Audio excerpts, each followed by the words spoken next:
We are headed to the Fort Myers RV show. And the reason we're headed to the Fort Myers RV show is not to buy an RV, it is to look for stuff for the Reboot, our Catamaran.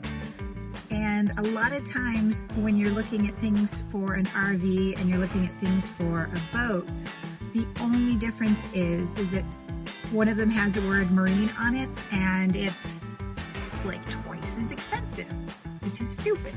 Especially things that are like 12 volt or propane based, although we are kind of trying to get away from propane, but we're not sure we're there yet. So, and I am tearing that awful Eno oven out, and we're going to see what our options are for replacing it. So that's one specific thing we're looking at, which is a propane oven or an oven that is efficient and runs on electrical. I don't know if those exist, but RV show is a good place to look. So come along with us and see what I find. Why did we not notice how bad those clouds were looking? Because we live in Florida and we get that every day. We're really early to everything normally, but we got a parking spot right in the front and we couldn't figure out why. It was a ghost town.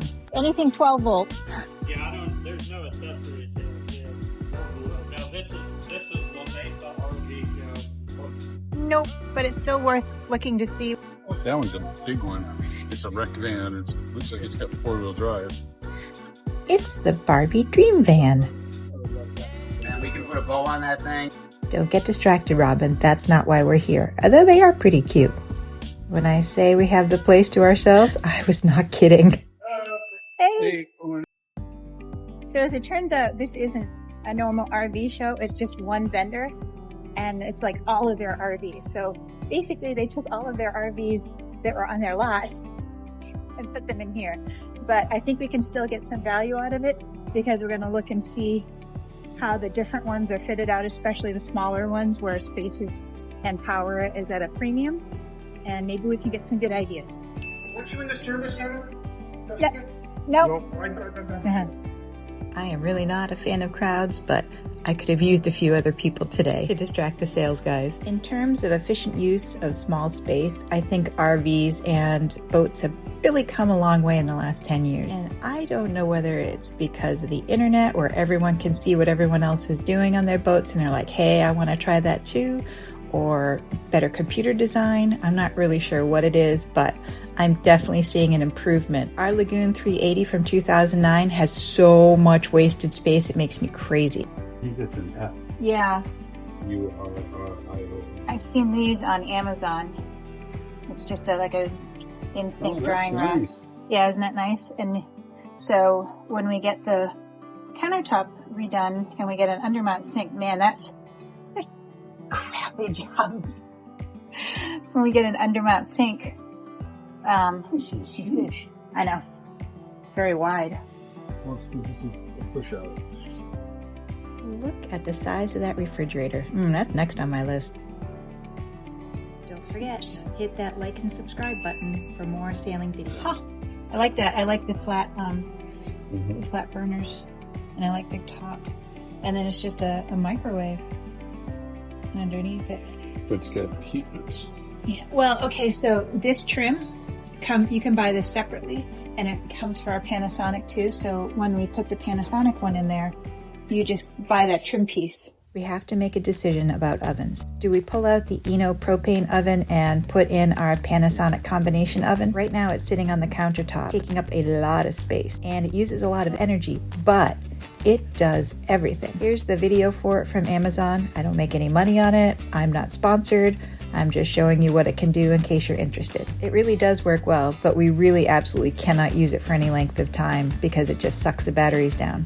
Except as a microwave, it's all right for that. So do I go with just a propane cooktop because we decided we do want to keep the propane functionality on the boat just as a backup? Or do I leave it on the countertop and have a full oven put in the spot? I don't know. What do you think? Should I put the Panasonic in the spot where the Eno used to be?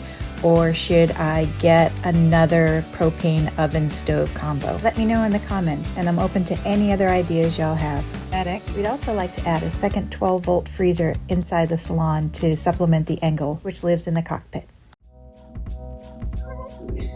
Whoa, this one must not have the things open. Oh, there's no oven at all. Oh, just a microwave. Well, this is a van. Okay. This is a different class. It's nice having the microwave up high. Yeah, it is. We're also looking at ways to improve outdoor propane use. Then you just pop it back in when you're done. The magma oven in the cockpit is not great.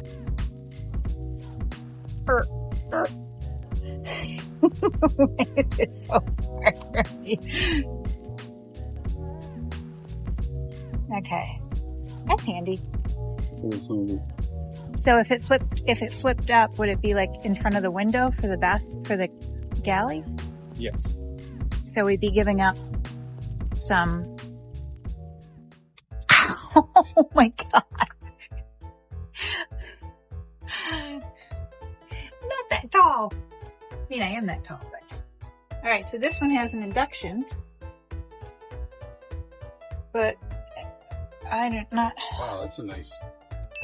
Outstanding. Oh, great. How you doing? Great. And then Any questions? Be glad to help. Looking at the what were you saying? cooking areas and That's a better. how they compare. It's my eye. The front nose of that one and the front nose of that one look the same. Yeah, they're both Mercedes. The one right here, you don't have about two about here. There's no oven at all. At this point, I'm starting to think about how much do I really use the oven on board? Don't come with anything on the inside. They don't come with it's all grills or anything like that. No outside grills, no outside televisions, no story. So, We think we solved the mystery of why we had the place to ourselves. We had huge thunderstorm warnings and flash flood warnings and tornado warnings all morning, so we think that might have kept some of the crowds away. But it was still worth it for us. I would call this a success, actually, because we found a Dometic stove that I really like. And we're going to see if I can find it online. Then we're going to see if I can find a kitchen fabricator that's willing to work on a boat and willing to work with my designs, and go from there. And while we're not usually on land, I'm still going to say it. See you out there.